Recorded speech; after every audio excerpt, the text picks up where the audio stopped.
Hello, my name is Audree Grand'Pierre. I'm a first year at Bowdoin College. I'm double majoring in psychology and visual arts, and I'm a proud recipient of the Georgia Haitian-American Chamber of Commerce Scholarship.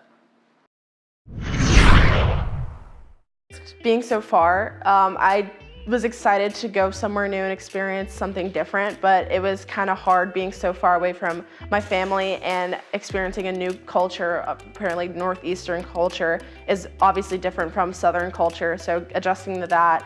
And Bowdoin is a small school, so a lot of people knew each other because they went to boarding school prep schools, so getting into the environment where I didn't know a lot of people, because obviously I'm from Atlanta and not many people from the South go to Bowdoin.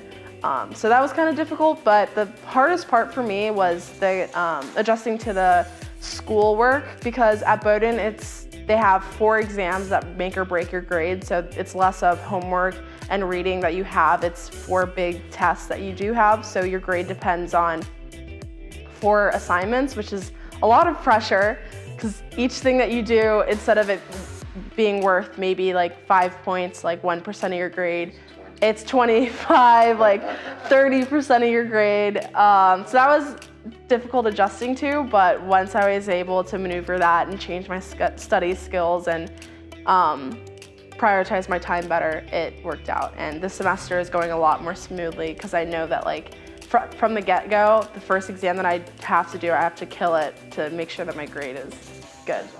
Yeah. I am most proud of where I am attending Bowdoin. It's the 3rd best liberal arts school in the US. Sometimes I'm shocked when I'm attending there. It's always when I see tour groups walking and I hear them saying all the facts about Bowdoin, and I'm like, oh wait, like I made it, I'm here. My Haitian identity was a roller coaster at first, because growing up, the only thing that I heard about Haiti was that it was poor and like there was trash everywhere, and it was like it was a 3rd world country, so I was kind of ashamed of being Haitian. And my parents knew that, and they'd like instilled in me to have Haitian pride. And it wasn't until that I went back with the family and I got to experience Haiti for what it is, like what truly is, like being on the Haitian soil, that I got my Haitian pride, because I was able to see my grandmother at however old she is, still going and going to the marketplace and doing business and walking around like she's 25, and seeing that culture and all like Haitians working hard and having that sense of pride of doing whatever you have to do to get to where you want to go.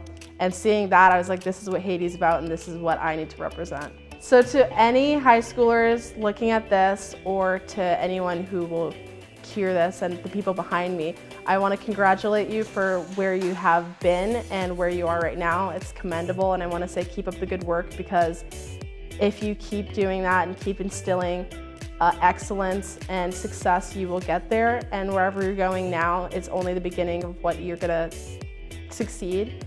And my biggest piece of advice for you is to write your goals down, and when things are hard, to look at them and see that you're going through this to get to where you want to be, and it'll be worth it. Trust me, it'll be worth it. To all the people who made the scholarship possible, I want to thank you so much, because it aided me, and I know all the other recipients with their college finances. It was through the scholarship that I was able to comfortably get all my books for college, because college books are very expensive.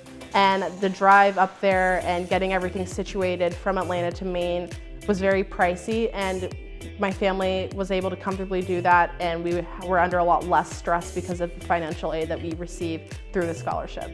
To the world, as a Haitian woman of color in America, that we can do it.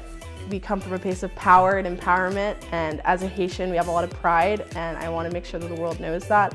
And we're instilling in our generation that we have this pride and we have this excellence, and we want the world to know that we are here to stay and here to keep promoting that. Yes! Nailed it! Nailed it!